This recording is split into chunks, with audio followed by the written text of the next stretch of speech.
Astaghfirullah. Bismillahirrahmanirrahim. Assalamualaikum warahmatullahi wabarakatuh. Alhamdulillah wassalatu wassalamu ala Rasulillah wa ala alihi wa sahbihi wa mawalah wa la hawla wa la quwata illa billahi wa ba'du. Alhamdulillah, di malam hari ini kembali kita bisa duduk di Masjid Al-Fajri. Salawat dan salam kita hadiahkan pada Rasul kita Nabi besar Muhammad sallallahu alaihi wasallam.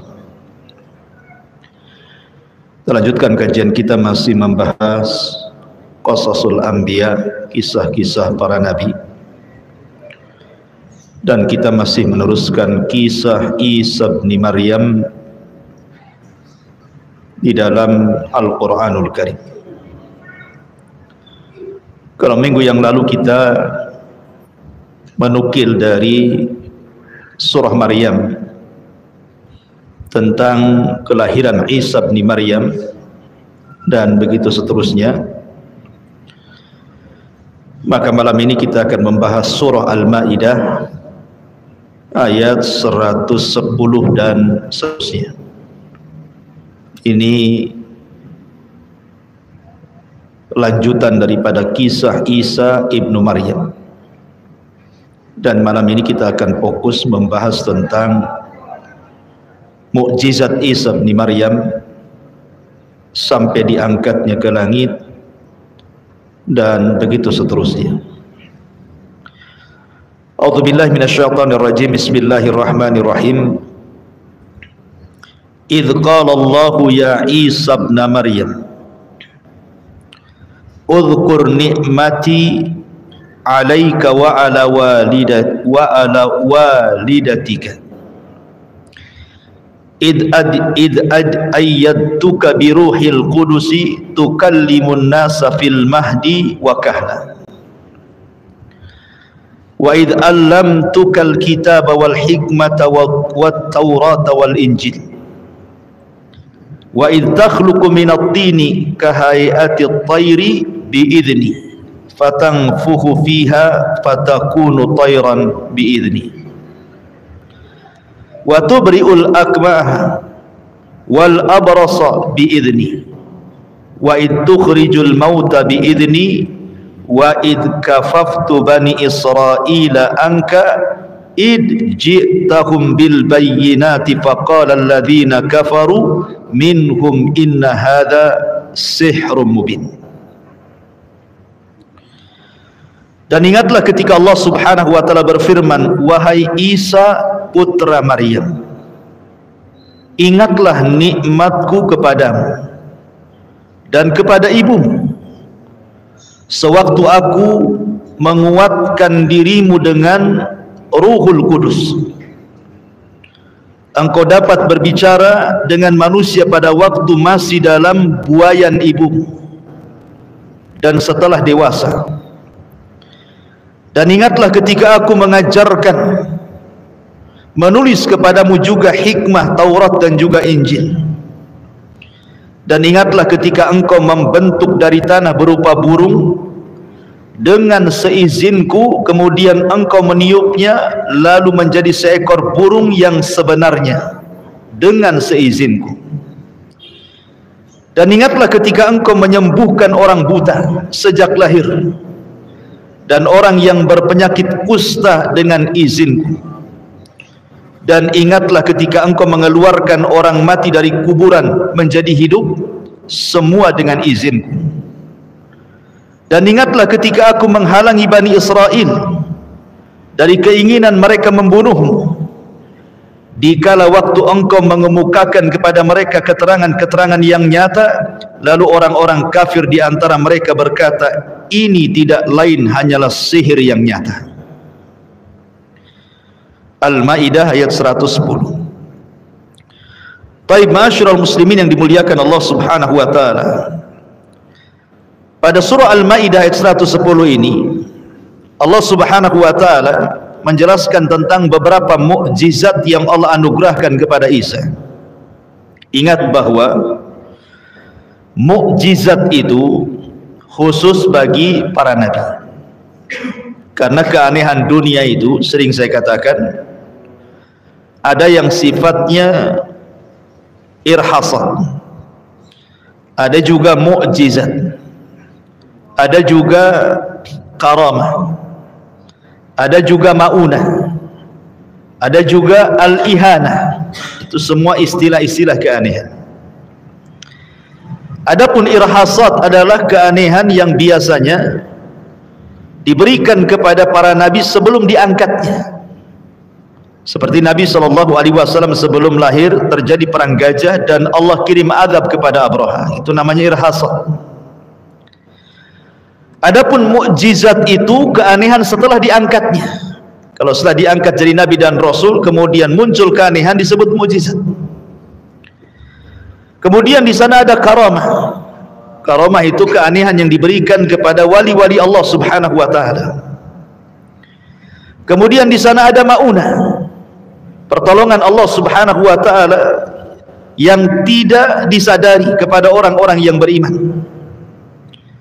Kemudian di sana ada ihanah. Ihanah itu untuk menghinakan orang-orang kafir. Seperti umpamanya ada orang buta sebelah datang kepada Musailamah al-Kadzdzab dan mengatakan, "Ya Musailamah, sembuhkan satu mataku." Karena dia buta sebelah. Kemudian diludahi Musailamah jadi buta dua-duanya. Bukannya sembuh malah dua-duanya jadi buta. Itu namanya ihanah. Karena dia nabi palsu. Musailamah al-Kadzdzab. Kemudian di sana ada sihir, tentu sihir keanehan yang dimiliki oleh para dukun. Jadi yang kita bahas di sini adalah mukjizat para nabi. Khususnya di sini adalah mukjizat Isa putra Maryam.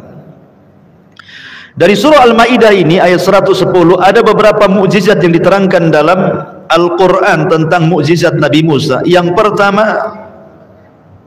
tentang kelahirannya, dan ini sudah saya jelaskan minggu yang lalu. Bagaimana anak yang baru lahir tiba-tiba bisa bicara. Ada sebagian ulama mengatakan bahwa ada beberapa bayi yang bicara sejak bayi karena sebuah mukjizat dari Allah Subhanahu wa taala. Salah satunya adalah bayinya Isa bin Maryam. Jadi ketika lahir saja dia sudah ngomong kepada ibunya, "Jangan takut dan jangan sedih." Apabila orang-orang Bani Israel, khususnya orang Yahudi, bertanya kepadamu, "Anak siapa itu?" jangan kau jawab. Cukup isyaratkan saja seolah-olah dia yang akan menjawabnya. Kemudian yang kedua, bayi di masa siapa? Di masa Juraiz Al-Abid. Ada orang ahli ibadah di zaman Bani Israel. Kemudian dia sedang sholat sunnah. Dipanggil oleh ibunya, "Ya Juraiz." Tapi Juraiz tidak membatalkan sholat sunnahnya. Harusnya dia batalkan karena panggilan orang tua hukumnya wajib. Sholat sunnahnya sunnah saja. Tapi karena dia tidak memiliki pengetahuan soal itu, dia malah meneruskan sholatnya sampai ibunya ngamuk murka kemudian mendoakan keburukan. "Ya Allah, semoga Juraiz jangan diwafatkan sebelum terfitnah oleh wanita pelacur." Kata. Doa seorang orang tua ikhwan itu mustajab. Ya, walaupun doa buruk, hati-hati, jangan sampai membuat marah orang tua akhirnya mendoakan keburukan. Akhirnya betul doa ibunya mustajab. Jadi satu ketika ada orang yang tidak suka dengan Juraiz, ingin memfitnah Juraiz ini dengan cara mengutus wanita pelacur. Kemudian wanita pelacur ini menggoda Juraiz, tidak bisa. Mendekati Juraiz, tidak bisa. Karena dia kokoh imannya. Nah, di sekitar tempat ibadah Juraiz itu ada seorang penggembala. Berzinahlah wanita ini dengan penggembala itu. Kemudian hamil. Kemudian saat hamil itulah dia menuduh Juraiz yang melakukannya. Ketika kemudian bayi itu lahir, kemudian orang-orang pun bertanya itu bayi siapa. Wanita pelacur ini mengatakan ini bayinya Juraiz. Marahlah orang-orang, akhirnya dirobohkan tempat ibadahnya. Dan ketika hampir hampir mau membunuh Jurayj, kata Jurayj, berikan waktu untuk aku melaksanakan salat 2 rakaat. Akhirnya kemudian pun berwudu, kemudian salat 2 rakaat. Kata Jurayj, datangkan tu bayi ke hadapanku. Ketika didatangkan, dicubit bayinya. Man abuk, siapa bapakmu? Katanya. Kemudian bayi ini tiba-tiba bicara dan mengatakan, Abi ra'il ghanam, bapakku tuh pengembala kambing itu, katanya. Kan? Akhirnya menyesalah Bani Israel dan mengembalikan tempat ibadahnya. Ya, coba kalau bayi-bayi hasil zina itu dicubit kemudian ditanya siapa bapakmu, kan? Ketahuan semua siapa bapaknya itu. Ma'asyiral muslimin yang dimuliakan Allah Subhanahu wa taala. Ini bayi yang kedua. Kemudian bayi yang ketiga di masa Masyitah. Masyitah itu tukang sisirnya anak putri Fir'aun, dan dia sudah beriman dan menyembunyikan keimanan kepada agama Nabi Musa bersama majikannya Asiyah bintu Muzaim, istri daripada Fir'aun. Ketika dia menyisir putri Fir'aun, jatuh pula sisirnya. Ketika jatuh, dia refleks mengucapkan bismillah, kemudian diambil sisirnya. Kata putrinya Fir'aun, siapa Allah itu yang kau sebut-sebut itu? Apakah dia maksudnya bapakku? Maksudnya Fir'aun, karena Fir'aun kan ngaku Tuhan. Kata Masyitah, bukan, Allah itu Tuhanku, Tuhanmu, dan Tuhan bapakmu. Marah dia, kulaporkan ucapanmu kepada bapakku. Marah Fir'aun. Akhirnya suruh murtad, tak mau. Dibuatkan kuali, kemudian diletakkan zait, minyak yang banyak, kemudian 5 putranya satu persatu dimasukkan agar Masyitah kemudian murtad, tetapi tidak juga murtad. Sampai ketika bayi yang digendongnya, itulah makanya Masyitah ketika melihat bayi agak sedikit khawatir. Ya, ketika anak-anaknya yang sudah besar dimasukkan pun Masyitah tetap istiqomah tuh. Tapi ketika sampai kepada bayinya, sempat goyah keimanannya. Tiba-tiba bayi ini bicara dan menenangkan ibunya dan mengatakan, tidak mengapa wahai ibuku, lemparkan dirimu kepada kuali karena engkau di atas kebenaran, katanya. Engkau di atas kebenaran. Dalam riwayat, engkau akan berjumpa dengan aku di surga. Nah, ini bayi ini juga bisa bicara, kan itu ya. Jadi yang pertama Isa bin Maryam, yang kedua kisah Jurayj, gitu ya, dan yang ketiga kisahnya siapa? Kisahnya Masyitah, tukang sisirnya putri daripada Fir'aun, gitu ya. Ini yang masyhur dari bayi-bayi bisa bicara ya. Tapi kan di zaman sekarang nggak ada. Zaman sekarang kalau ada bayi bisa bicara, tengok itu punggungnya, ada baterainya nggak? Ada baterainya, boneka berarti. Karena ini keajaiban. Ya, jadi itu salah satu mukjizat Nabi Musa alaihi salatu wasallam. Kemudian yang kedua, ya, di antara mukjizat Nabi Musa saat lahir juga, dia terlahir tanpa bapa, kan itu ya. Dan Allah Subhanahu wa taala mengatakan, inna masala Isa kamatsali Adam. Permisalan Isa itu sama dengan Adam. Kalau Adam tercipta tanpa ayah dan ibu, kemudian Hawa tercipta tanpa ibu, maka apa bedanya dengan Isa? Semua kuasa Allah Subhanahu wa taala. Jangan dibeda-bedakan. Allah itu ala kulli syai'in qadir. Tetapi kelahiran Isa tanpa bapa itu bukan berarti dia anak zina seperti tuduhan Yahudi, tidak. Dia seorang nabi. Dan itu bentuk mukjizat saat kelahirannya. Kemudian yang ketiga, kana Isa alaihi salatu wassalam yushkilu at-tayra wa yanfukhu fihi fayakunu tayran biiznillah. Jadi terkadang Isa bin Maryam, ketika orang-orang Bani Israel meminta mukjizat kepada Nabi Musa alaihi salatu wassalam, maka salah satu mukjizat yang ditampakkan, terkadang Isa mengambil tanah-tanah lempung, kemudian dibentuk menjadi patung burung, kemudian setelah itu dia berdoa kepada Allah Subhanahu wa taala, Allah kirimkan ruh kepada burung itu. Setelah Isa meniupnya, tiba-tiba kemudian patung burung itu menjadi burung betulan, kemudian terbang. Ya, ini juga salah satu yang disebutkan dalam surah Al-Maidah. Wa Isa bin Maryam bisa menghidupkan burung dengan izin Allah Subhanahu wa taala. Kemudian yang keempat, Nabi Isa bin Maryam mampu menyembuhkan dengan izin Allah penyakit buta permanen dan penyakit kulit. Dan ingat kawan, para nabi itu apabila dibekali mukjizat oleh Allah Subhanahu wa taala, maka mukjizat yang dibekali kepada para nabi itu pasti akan disamakan dengan kebiasaan kaumnya. Kalau di zaman Nabi Musa alaihi salatu wasalam kaumnya membiasakan diri untuk mempelajari sihir, maka mukjizat Nabi Musa itu hampir mirip dengan sihir. Ketika tukang-tukang sihir melemparkan tambang-tambang yang sudah dipotong kecil-kecil tiba-tiba jadi ular, maka Musa mengeluarkan tongkatnya kemudian dilempar menjadi ular betulan. Kalau itu kan ular hayalan, kalau ini ular betulan. Jadi mukjizatnya kan hampir mirip gitu kan, tapi bukan sihir, dia mukjizat. Ya. Sampai dukun-dukun Fir'aun itu berkomat kamit kan, supaya pandangan mereka bahwa ular yang dilemparkan oleh Musa adalah ular mainan gitu ya, itu adalah hanya sebatas tongkat, tidak bisa juga. Ya. Sudah mengeluarkan banyak mantra, tetap aja yang dilihat ular, makanya ketakutan mereka. Ya, makanya kemudian mereka pun mengatakan ini bukan kekuatan sihir, ini bukan kekuatan Musa, ini kekuatan Allah. Akhirnya mereka pun taubat dan sujud kepada Allah Subhanahu wa taala. Fir'aun marah dan mengatakan amantu qabla an adzan lakum. Ya. Apakah kalian beriman sebelum aku izinkan, kata Fir'aun. Kubunuh kalian kalau tidak bertobat. Tapi tukang sihir istiqomah. Akhirnya mereka dibunuh semuanya.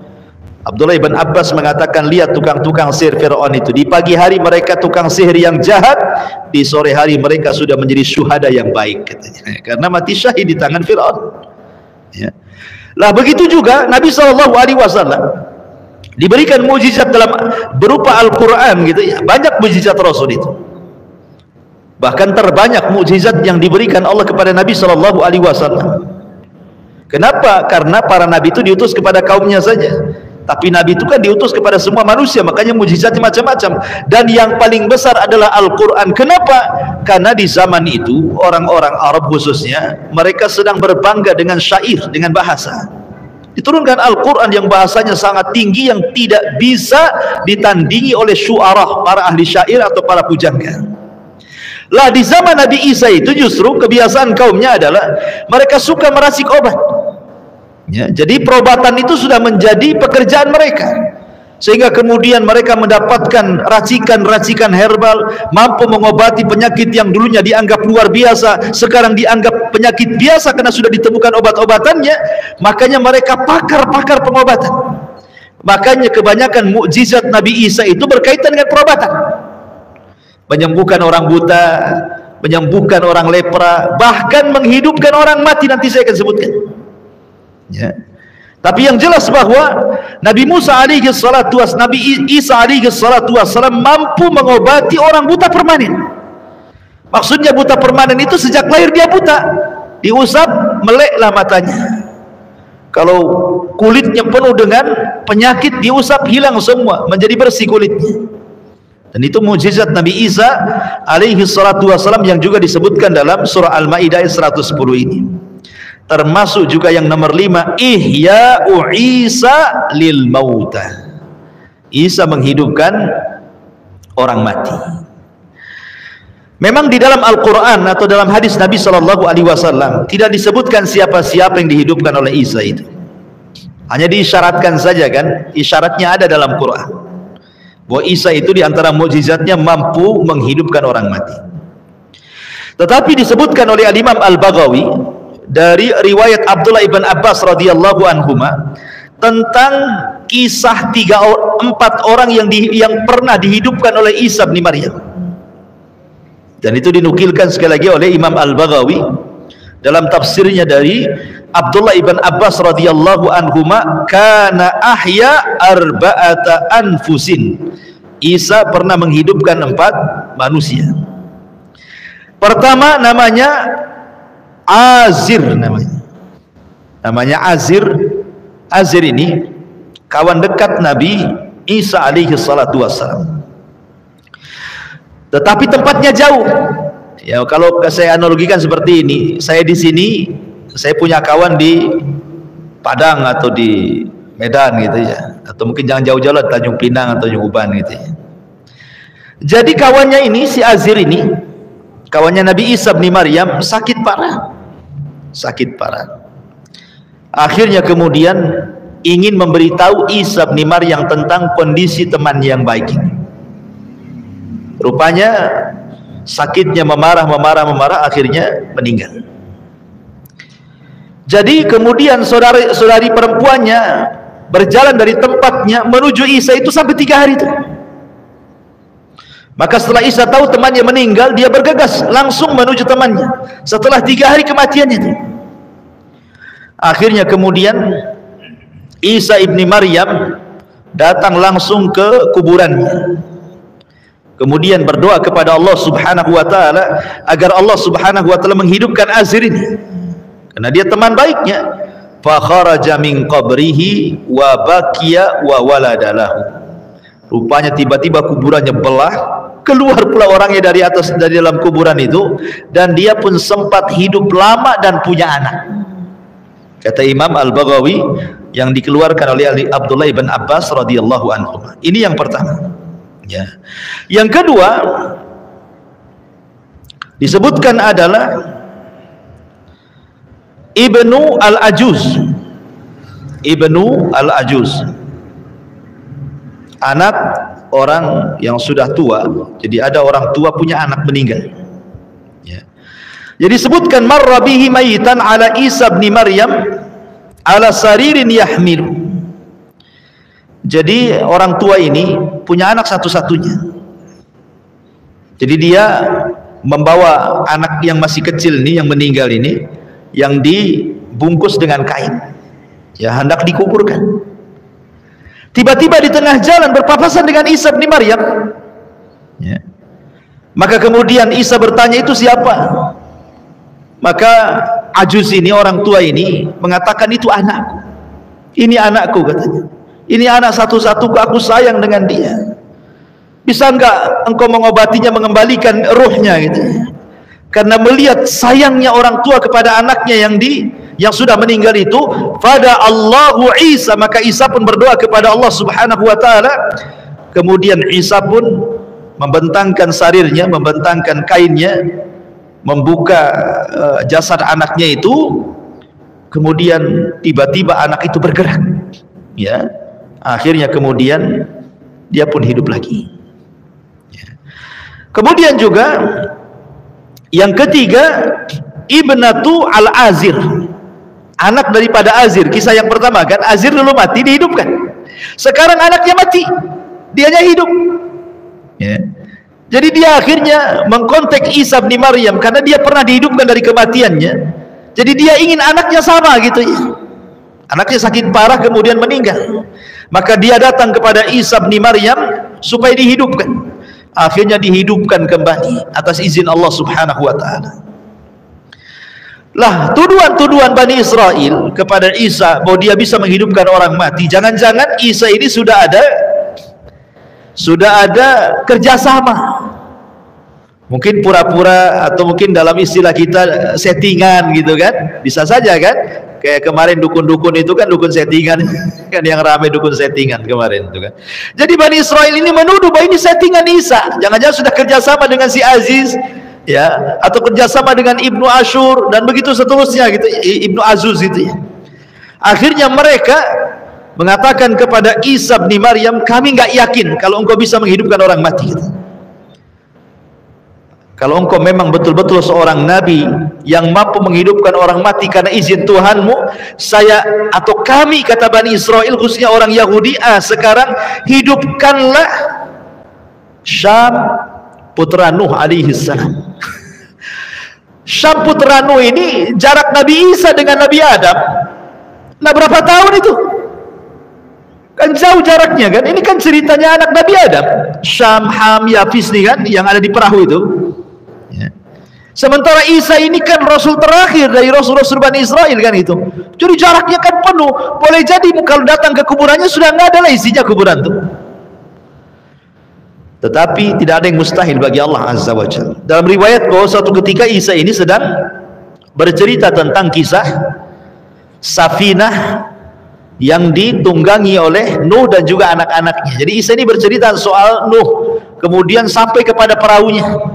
Bani Israel nggak percaya, ya, jangan-jangan kau berdongeng saja. Kalau memang kau ini betul-betul cerita itu datang dari Tuhanmu, saya ingin mendengar langsung cerita itu dari orang yang langsung ada di perahu itu, katanya. Yang di perahu itu ya anak-anaknya Nuh lah, ya, salah satunya Syam ibn Nuh. Akhirnya dibawalah Bani Israel ini ke kuburannya Syam ibn Nuh.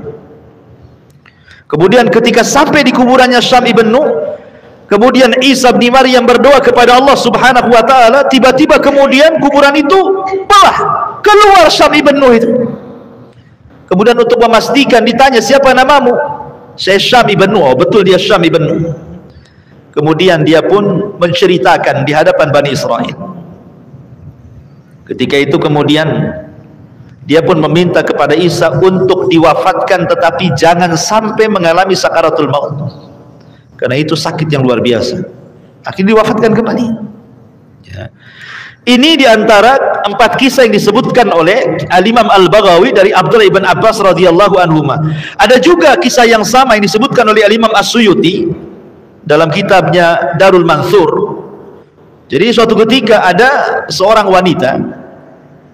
wanita menangisi putrinya yang meninggal dunia, dan itu anak satu-satunya. Jadi anaknya sudah dikubur, dia tidak mau meninggalkan kuburan, dia bernazar ingin mati juga di kuburan. Jadi Isa lewat, suruh pulang, tak mau, dia ingin menyusul anaknya. Akhirnya kemudian Isa mengatakan, bagaimana kalau seandainya aku hidupkan anakmu, kau mau pulang? Katanya. Oh ya, saya mau pulang kalau seandainya kau bisa menghidupkan putriku, katanya. Akhirnya kemudian Isa bin Maryam berdoa kepada Allah Subhanahu wa taala, tiba-tiba kemudian kuburannya belah, keluar putrinya. Tetapi putrinya kemudian mengatakan kepada Isa dengan perkataan yang membuat terenyuh orang tuanya, akhirnya memilih untuk dikembalikan lagi, dimatikan lagi. Nah, itu ceritanya yang dikeluarkan Imam Suyuti. Tapi sekali lagi kisah-kisah ini tidak terdapat dalam hadis-hadis Nabi, tidak juga terdapat dalam Al-Quran. Ini semua kisah Israiliyat, ya. Nah, namanya kisah Israiliyat kan tidak bisa dibenarkan secara mutlak, tidak bisa didustakan secara mutlak, kan gitu ya. Makanya Rasul mengatakan, hadithu am Bani Israil wala haraj, ceritakan tentang kisah Bani Israil, tidak mengapa.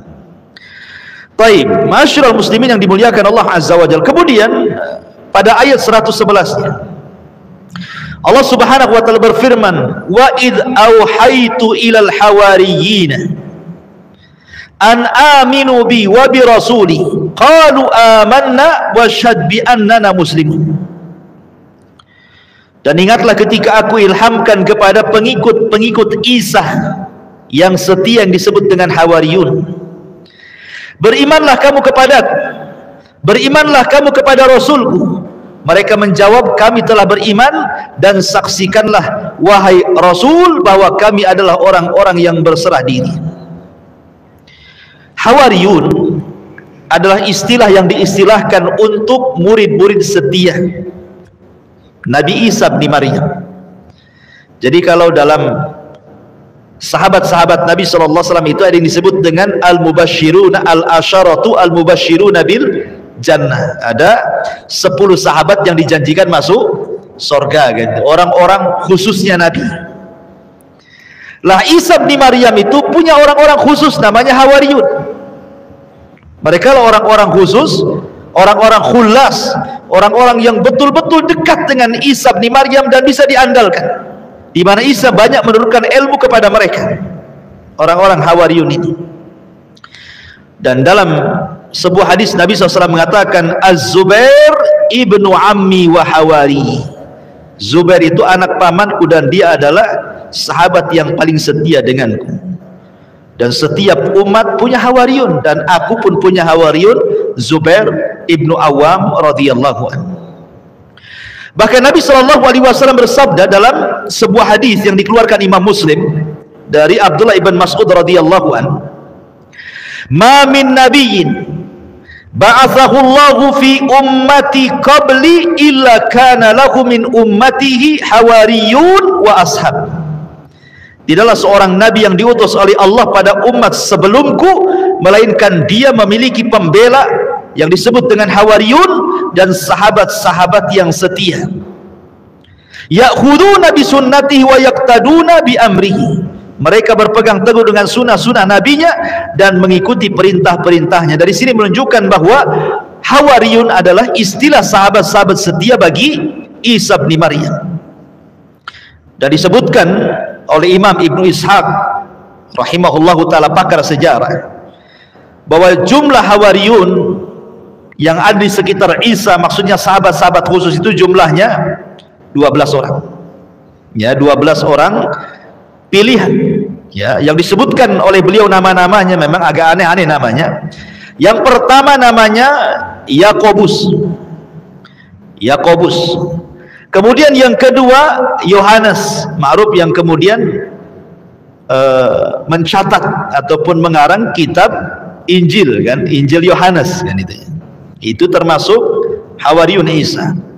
Kemudian Andres, kemudian Filipus, kemudian Matius. Matius juga sama, dia mengarang kitab Injil. Makanya ada Injil Yohanes, ada Injil Matius, gitu ya. Ya, ini dua Injil yang pernah dikarya langsung oleh dua murid Isa bin Maryam. Karena Injil yang satunya, yang duanya itu bukan dikarang oleh Hawariyun, tetapi murid-muridnya Hawariyun. Ya, seperti Injil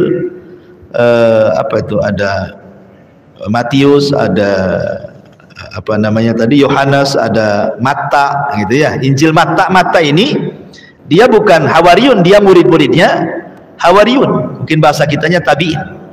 Ya. Kemudian ada Markus, ya kan? Markus dengan Matta ini dia muridnya Hawariyun. Yang Injil yang dikarya oleh Hawariyun adalah Injilnya Matius dan juga Yohanes saja. Jadi itulah 4 Injil yang disepakati orang Nasrani yang dijadikan rujukan. Adapun Injil-Injil yang lain yang jumlahnya sampai 40 itu hanya sekedar apa ya, referensi saja, bukan rujukan. Kalau rujukan kan ini yang 4 ini, ya. Kemudian di sana ada murid-muridnya Hawariyun namanya Thomas, ya. Kemudian juga Pitiatius, kemudian Tedeus, kemudian Yakobus. Ya, itulah bus gitu ya namanya orang-orang dulu, kan. Nah, tetapi sekali lagi ini kan disebutkan ahli sejarah oleh Ibnu Ishaq, yang kemudian dinukilkan juga oleh Ibnu Katsir rahimahullahu taala. Tapi dalam Quran ya tidak disebutkan namanya, hanya disebut Hawariyun saja. Dalam hadis juga tidak disebutkan. Sebab kalau memang perkara ini perkara penting tentu disebutkan. Ya, karena intinya bukan di nama-nama, kan, itu ya. Intinya ibrah itu karena umumnya lafaz, bukan karena nama-nama dicantumkan. Intinya itu adalah 12 nama yang disebut dengan Hawariyun.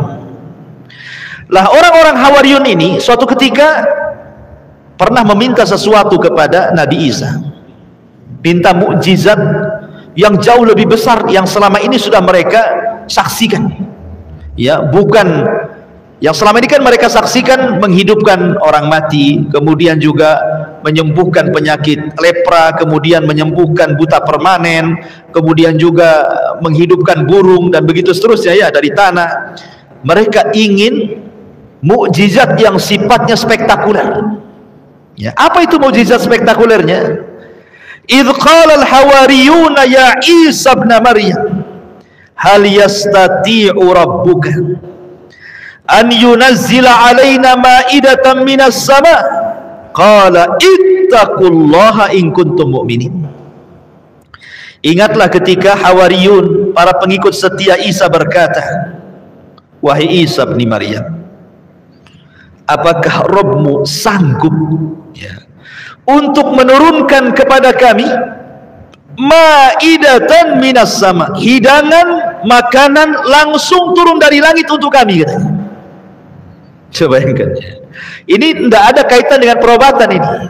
Kalau yang tadi kan mujizat-mujizat yang lain kan bicara perobatan, gitu ya, termasuk menghidupkan orang mati juga kan ada kaitan dengan perobatan, gitu ya. Ini enggak ada kaitan dengan itu.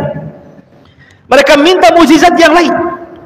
Mereka minta kepada Isa, ya Isa, bisa enggak nyuruh Rabbmu turunkan makanan dari langit, katanya, biar kami bisa makan di situ. Maka Isa mengatakan, ittaqullah, bertakwa kau kepada Allah, in kuntum mu'minin, kalau kalian memang beriman kepada Allah subhanahu wa ta'ala. Lihat bagaimana Bani Israel, ikhwan, ya, mereka tidak cukup dengan mukjizat yang ada.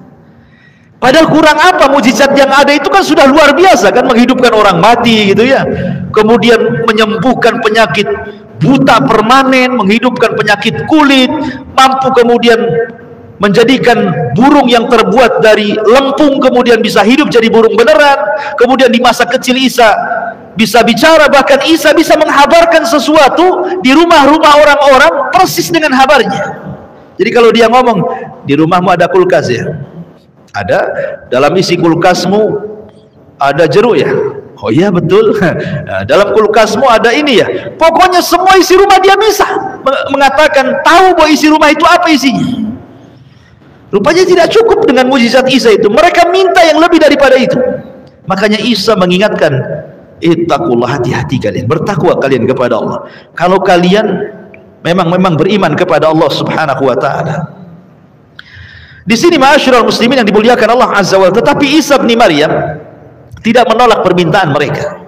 Isa bin Maryam tidak menolak permintaan Hawariyun, tetapi syaratnya kata Isa, kalian harus puasa 30 hari, 30 yauman. Harus puasa 30 hari, kemudian kalian menyempurnakannya.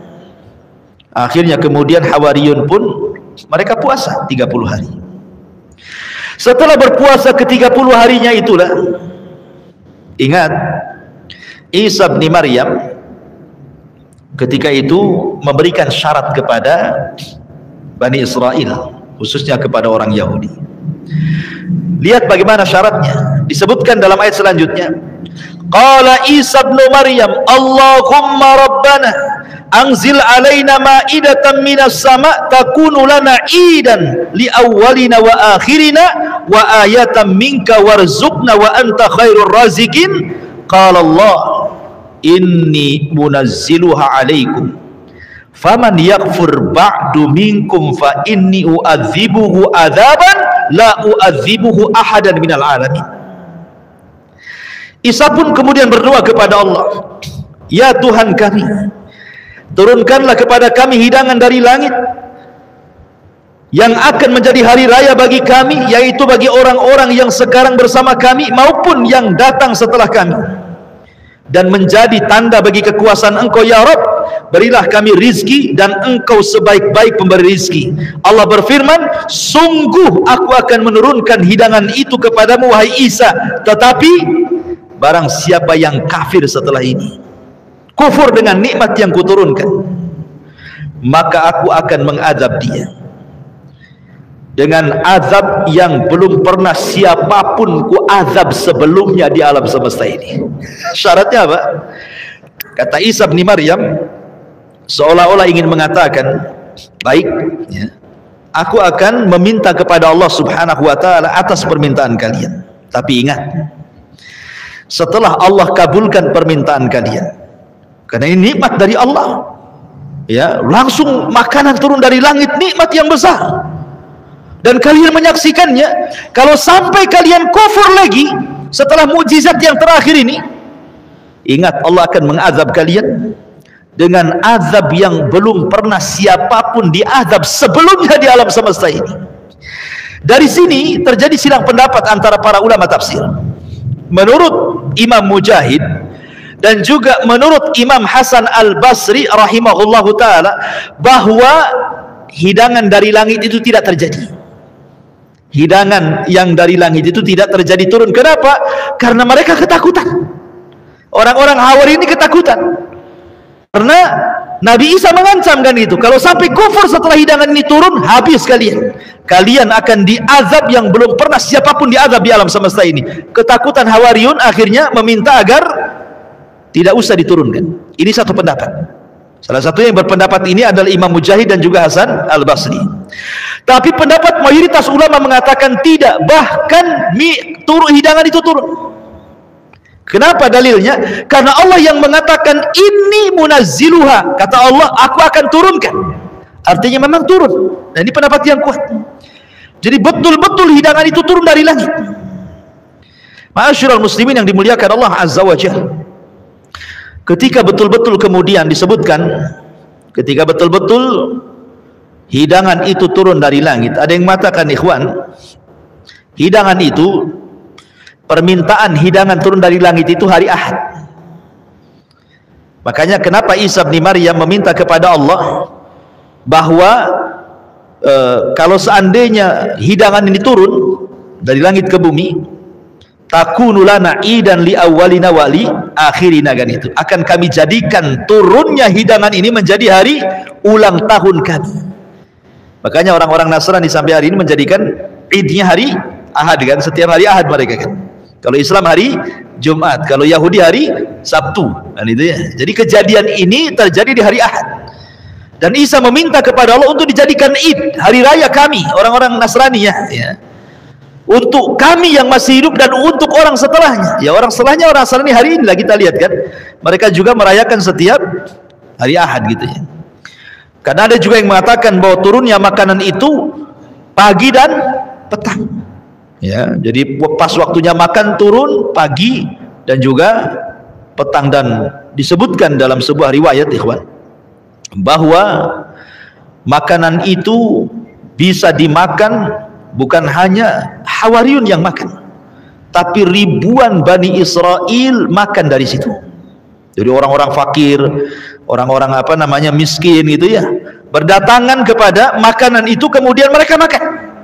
Sampai disebutkan kanu qariban minal alf, jumlah yang makan itu hampir-hampir kurang lebih 1.300 orang yang makan setiap harinya.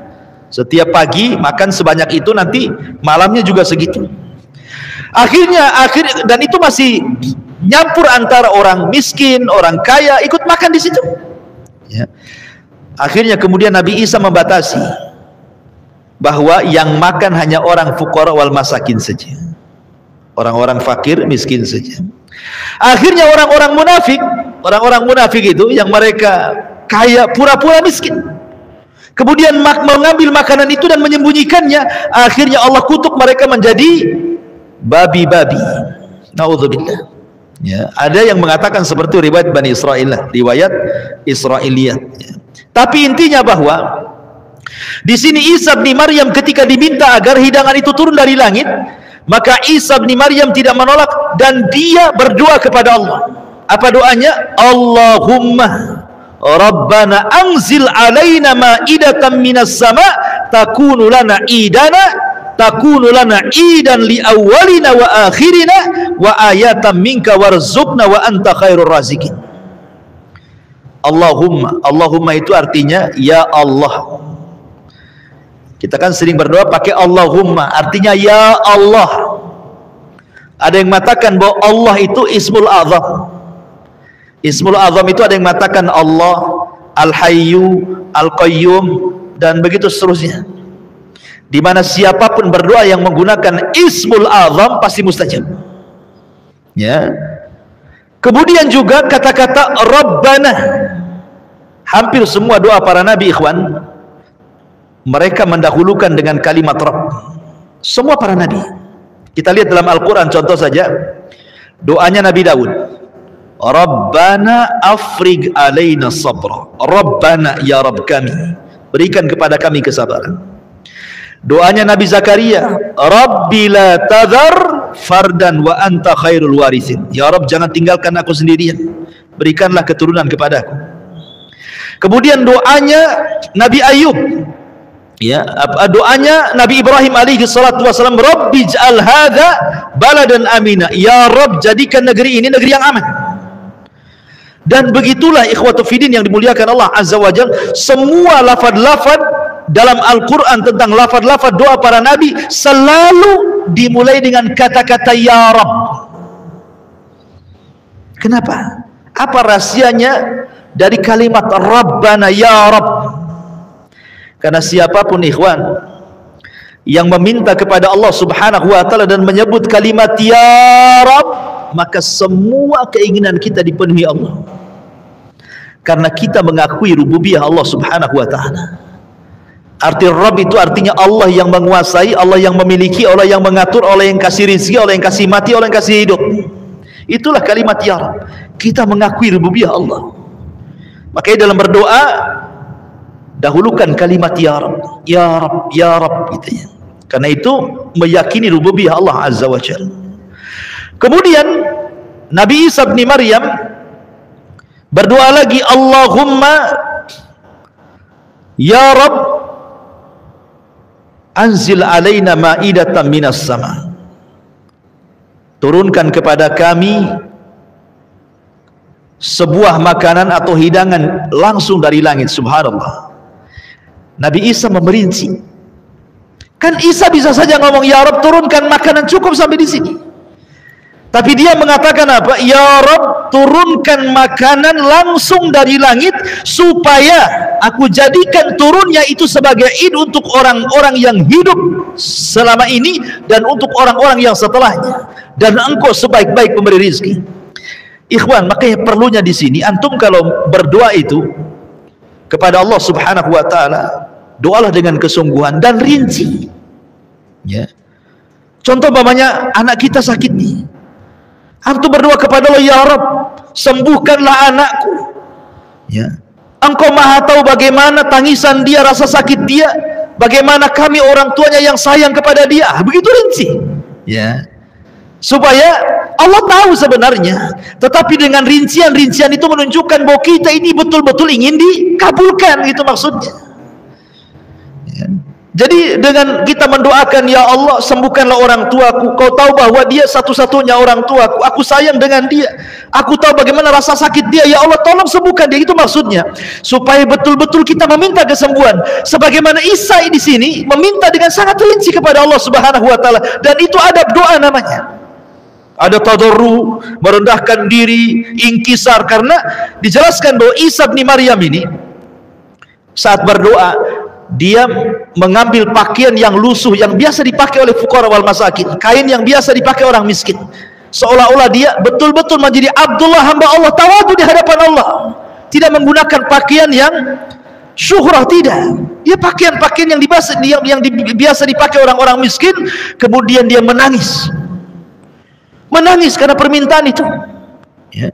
Kemudian dia pun betul-betul inkisar, ya, betul-betul tawadu di hadapan Allah, kemudian melaksanakan salat, kemudian menengadahkan tangannya ke langit, kemudian dia mengatakan, Allahumma Rabbana anzil alaina ma'idatan minas sama takunu idan li awwalina wa akhirina.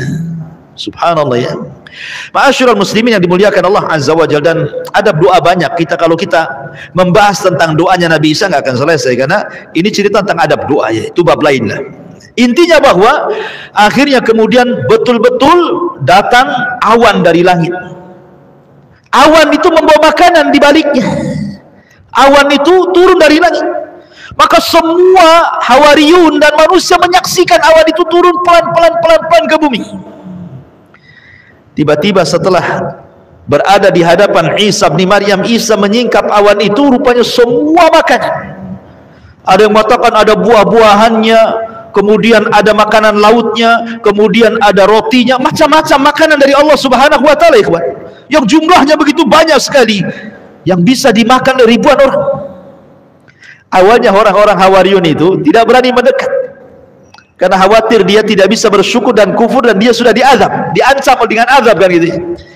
Akhirnya banyak dari mana-mana orang yang makan di situ. Ada juga yang mengatakan bahwa setiap orang yang makan dari hidangan itu, kalau dia stroke dia sehat, kalau dia asam urat dia sembuh, kalau dia penyakit gula dia sembuh. Pokoknya semua penyakit yang makan itu disembuhkan. Subhanallah, ya, luar biasa, ikhwan, ya. Jadi memang itu mukjizat yang Allah Subhanahu wa taala anugerahkan kepada Isa ibn Maryam. Ma'asyiral muslimin yang dimuliakan Allah Subhanahu wa taala. Taib. Kemudian di antara mukjizat yang lainnya selain daripada itu adalah diangkatnya Isa, ataupun adanya penghabaran. Sebelum itu Isa menghabarkan kepada Bani Israel. Sebelum diangkatnya, ya, sebelum diangkat ke langit, dihabarkan kepada Bani Israel bahwa aku ini bukan nabi terakhir. Aku ini bukan nabi terakhir. Akan ada nabi sepeninggalku. Dan itu diisyaratkan dalam Al-Quranul Karim. Perhatikan, Allah Subhanahu wa taala berfirman di dalam Al-Quranul Karim tentang isyaratnya Isa bin Maryam. Dalam surah As-Saffat Allah mengatakan, Wa idh qala Isa ibn Maryam ya bani Israil inni rasulullahi ilaikum musaddiqan lima baina yadayya minat taurat wa mubashiran bi rasulin ya'ti min ba'di ismuhu Ahmad. Wahai, dan ingatlah ketika Isa bin Maryam berkata, wahai Bani Israel, saya ini utusan Allah kepada kalian, membenarkan kitab sebelumnya Taurat dan menghabar gembirakan akan kedatangan seorang Rasul sepeninggalku, namanya Ahmad. Falamma ja'ahum bil bayyinat qalu hadza sihrun mubin. Ketika datang kepada mereka dengan keterangan-keterangan, mereka pun mengatakan ini sihir yang nyata. Ada orang yang mengatakan, kan yang dihabar gembirakan kepada Isa itu seorang Rasul namanya Ahmad, bukan Muhammad, katanya. Kan Ahmad, kenapa jadi Muhammad, katanya. Mereka berusaha lari dari mengakui kerasulan Nabi kita Muhammad SAW. Kan namanya Ahmad, bukan Muhammad ibn Abdullah, katanya. Maka dibantah. Dalam sebuah hadis kita tahu Nabi SAW pernah mengatakan, li khamsatu asma, aku ini punya 5 nama, kata Rasulullah dalam riwayat Bukhari dan Muslim. Ana Muhammad wa Ahmad wa anal mahi alladhi yamkhullahu bil kufra wa anal hashir alladhi yuhsyarun nas ala qadami wa anal aqib. Kata Rasul, aku punya 5 nama: Ahmad, Muhammad, kemudian Mahi, kemudian Hashir, kemudian Aqib. Ini nama Nabi. Disebutkan ana Ahmad dan juga Muhammad. Jadi nama dia adalah Ahmad dan juga Muhammad. Kenapa mesti kemudian sibuk gara-gara Ahmad kok yang datang Muhammad? Dia juga namanya Ahmad. Ini kan syubhat mereka supaya mengingkari kerasulan Nabi SAW. Karena begini ikhwan, kalau kita melihat surat-surat yang dulu pernah saya jelaskan ketika kita menjelaskan sejarah siratun Nabi SAW, ketika Rasulullah SAW menyurati raja-raja, kan, lihat perkataan Najasyi. Karena di antara orang Raja Nasrani yang beriman saat kemudian Nabi SAW mengirim surat untuk masuk Islam, salah satunya adalah Najasyi. Ya, Nabi SAW ketika itu mengutus Amr ibn Umayyah Adh-Dhamri radhiyallahu anhu. Lah salah satu perkataan Najasyi apa?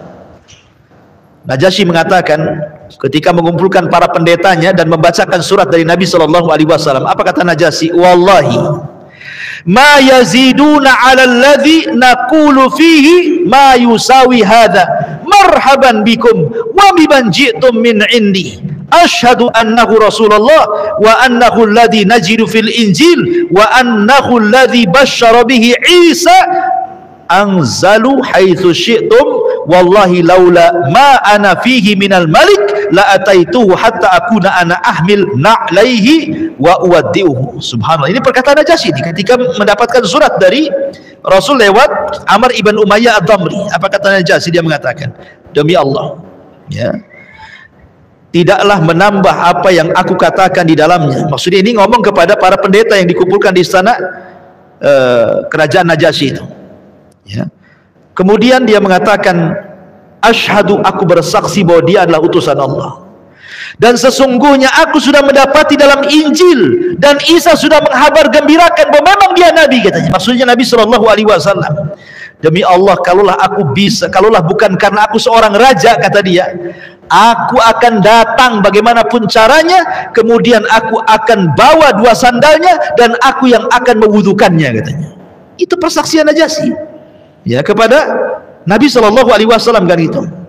Kemudian Muqawqis, raja Mesir, ketika itu Nabi SAW mengutus siapa? Hatib bin Abi Balta'ah, gitu, yang ketika di zaman jahiliyah dia seorang pakar syair, ya, dan apa namanya, menguasai beberapa kitab-kitab ahli kitab. Diutuslah kemudian Hatib bin Abi Balta'ah ini untuk mengirim surat ke Muqawqis, raja Mesir. Lah salah satunya disebutkan setelah kemudian Muqawqis membaca surat dari Nabi SAW, apa yang dikatakan oleh Muqawqis ini? Dia mengatakan, ya, qad akramtu rusulaka, ini sebagai balasan suratnya, aku sudah memuliakan utusanmu wahai Muhammad, gitu, ya. Wa ba'atsu laka bijariyataini, dan aku berikan hadiah kepadamu dua budak perempuan, Maria Kiptiah dan Sirin. Maria Kiptiah akhirnya kan digauli Nabi, punya anak Ibrahim. Kemudian Sirin saudarinya diberikan kepada juru bicaranya Rasul, namanya Hasan ibn Thabit. Lahuma makanun fil Kibti, dan kedua jariyah itu memiliki kedudukan di Kibti. Wa bikiswatin, dan aku juga telah berikan hadiah kepadamu dengan sebuah kain yang sangat indah.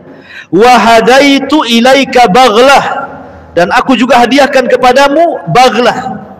Baghlah itu artinya keledai, namanya duldul.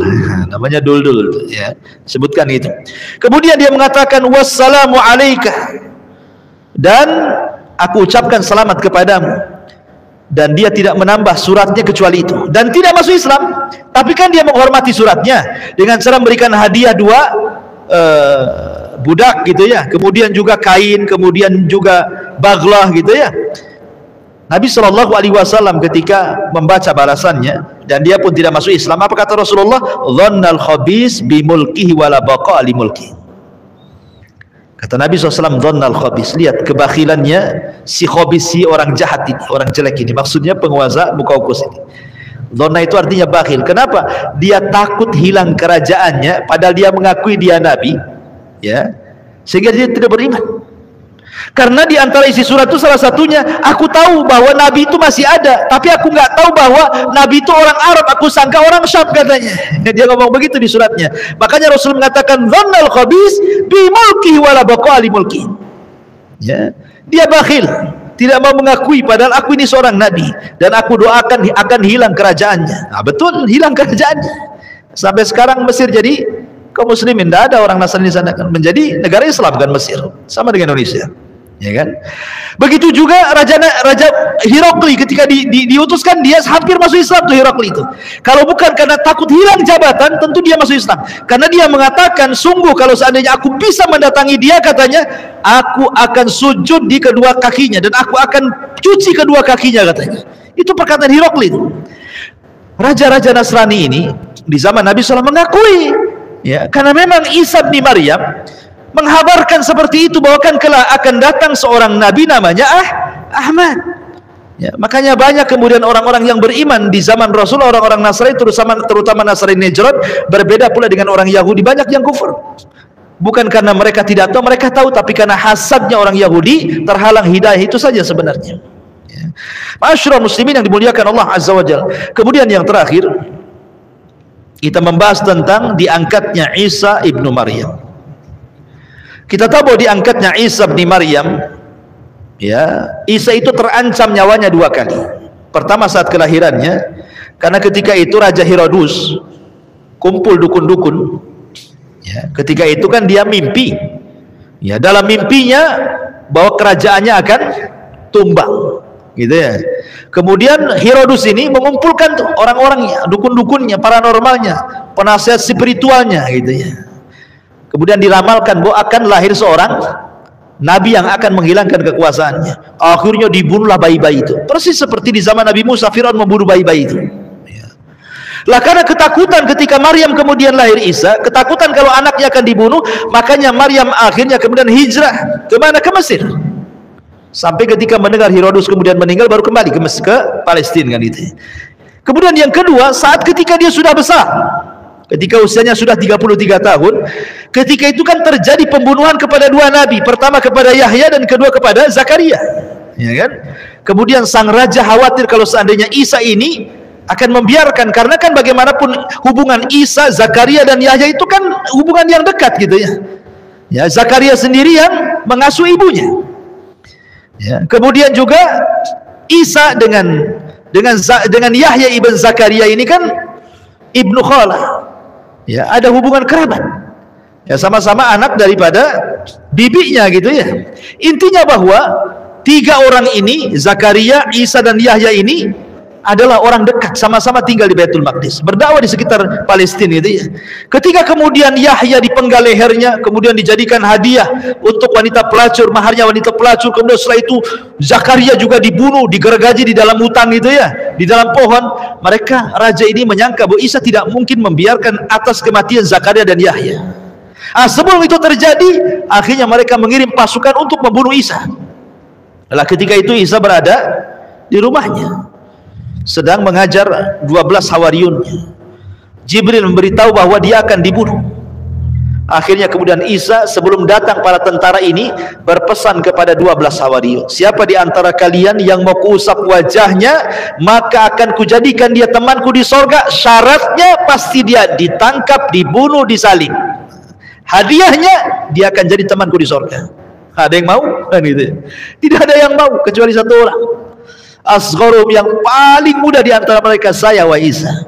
Kemudian Isa menawarkan dia lagi, Isa menawarkan dia lagi. Akhirnya dia yang disalib, diusap wajahnya serupa wajahnya persis dengan Isa. Maka Isa pun tidur dikelilingi orang-orang hawariyun. Kemudian Isa dinaikkan ke langit dan hawariyun melihatnya. Kemudian setelah Isa diangkat ke langit, sebagian hawariyun pergi. Sebelum tentara datang mereka pergi, tinggal satu orang yang serupa dengan Isa bin Maryam. Ketika tentara datang, itulah mereka sangka Isa, ditangkaplah dia, kemudian dibunuh, kemudian disalib oleh orang-orang Yahudi. Makanya orang-orang Yahudi mengatakan, wa qaulihim inna qatalnal masiha Isa bin Maryam Rasulullah. Dan perkataan mereka orang-orang Yahudi, sungguh kami telah membunuh Isa bin Maryam utusan Allah. Maka Allah kemudian membantah, wa ma qataluhu wa ma sallabuhu walakin syubbiha lahum. Isa tidak dibunuh, Isa tidak disalib, bahkan Isa diserupakan. Dalam ayat yang lain Allah mengatakan, idh qala Allahu ya Isa inni mutawaffika wa rafi'uka ilayya wa mutahhiruka minal ladzina kafaru wa ja'ilul ladzina tabauka fawqal ladzina kafaru ila akhiril ayat. Wa Isa, aku akan tidurkan kamu, aku akan angkat engkau ke diriku ke langit sana. Makanya Allah kemudian mengangkat Isa dalam kondisi belum mati. Inilah keyakinan Al-Quran, keyakinan hadis Rasul bahwa Isa tidak mati. Walaupun ada sebagian ulama seperti kata-kata Imam Suyuti mengatakan Isa itu sudah mati, Allah wafatkan, artinya wafat betulan, kemudian diangkat ke langit, tapi akan turun di akhir zaman. Tapi pendapat yang kuat, jumhur ulama mengatakan Isa tidak mati, Isa hidup, hanya ditidurkan saja, kemudian diangkat ke langit dan kemudian ditinggalkan oleh Allah di langit kedua. Makanya ketika peristiwa Isra Mi'raj, Nabi SAW naik ke langit kan, kemudian saat ke langit kedua kata Nabi SAW, marhaban, kata Isa dan Yahya, marhaban binabiyyin saleh, selamat datang nabiku yang saleh dan temanku yang saleh. Akhirnya kemudian Nabi SAW berjumpa dengan Isa. Bahkan Rasul ketika berjumpa dengan Isa, dia bisa mensifati Isa tuh. Dalam hadis Rasul mengatakan, walakitu Isa, kemudian fana'atahu an-nabiy sallallahu alaihi wasallam fa idza rab'atun ahmar ka'annama kharaja min dimasin yakni hammaman. Dan aku telah berjumpa dengan Isa bin Maryam di langit kedua. Lalu beliau memberi gambaran mengenai Isa, ternyata dia berwajah berwajah tampan, berperawakan sedang, berkulit merah, seolah-olah rambutnya basah, seolah-olah dia baru keluar dari kamar mandi katanya. Sampai Rasul bisa mensifati karena berjumpa langsung dengan Isa di langit kedua, gitu ya. Ma'asyiral muslimin yang dimuliakan Allah Subhanahu wa taala. Dan ini menunjukkan bahwa mukjizat Isa diangkat ke langit dan akan turun di akhir zaman, yang sudah saya jelaskan pada permulaan dulu, bahwa tugasnya membunuh Dajjal, kemudian mematahkan salib, membunuh babi, menegakkan hukum keadilan. Dan tidaklah Isa wafat kecuali semua ahli kita beriman. Semua ahli kita beriman. Ya, ma'asyiral muslimin, dan pada hari kiamat Isa akan dipanggil oleh Allah. Kemudian Allah mengatakan, wa idh qala Allahu ya Isa ibn Maryam. Pada hari kiamat nanti dia dipanggil oleh Allah dan mengatakan, hei Isa bin Maryam, kata Allah, a anta qulta linnas, apakah engkau mengatakan kepada manusia, ittakhiduni wa ummiya ilahaini min dunillah, ambil saya dan ibuku dua Tuhan selain Allah. Qala, maka Isa mengatakan, subhanak, maha suci engkau ya Rabb, ya, ma yakunu li an aqula ma laysa li bihaq, tidak mungkinlah aku mengucapkan sesuatu yang tidak benar. in kuntu qultuhu faqad alimta, kalau aku mengucap kalimat itu kau sudah tahu enggak? Mungkin kau tidak tahu. Ta'lam ma fi nafsi, kau tahu apa yang ada dalam diriku, wala a'lamu ma fi nafsi, sementara aku tidak tahu apa yang ada padamu. Innaka anta 'allamul ghuyub, sungguhnya engkau adalah zat yang maha mengetahui sesuatu yang gaib.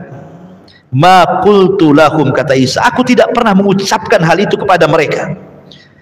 Illa ma amartani bih, kecuali apa yang kau perintahkan kepadaku, ani budullah, agar sembahlah Allah, Rabbi wa Rabbakum, Rabbku dan Rabb kalian, wa kuntu alaihim syahida, dan aku atas mereka menyaksikan madumtu fi, selama aku bersama mereka.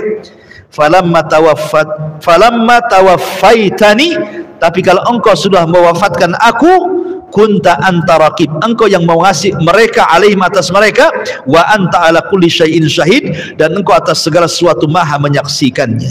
Artinya nanti di akhirat Isa akan mengingkari dirinya. Kan orang-orang Nasrani mengatakan Isa itu kan Tuhan, Isa itu anak Tuhan, Isa itu satu di antara tiga Tuhan. Makanya Allah panggil Isa, betul nggak kau Isa mengajak umatmu agar sembah aku dan ibuku? Oh, kata Isa, enggak, aku siap bersaksi, aku tidak pernah mengucapkan kalimat itu. Kalau aku mengucapkan, kan kau maha tahu, pasti kau tahu kan, kata Isa. Kemudian Isa mengatakan, selama aku bersama mereka, aku bersaksi aku tidak mengucapkan kalimat itu. Tapi kalau aku kemudian sudah meninggal, tiba-tiba mereka menuhankan diriku, ya hanya kau saja yang tahu, kan itu. Aku tidak tahu. Ya.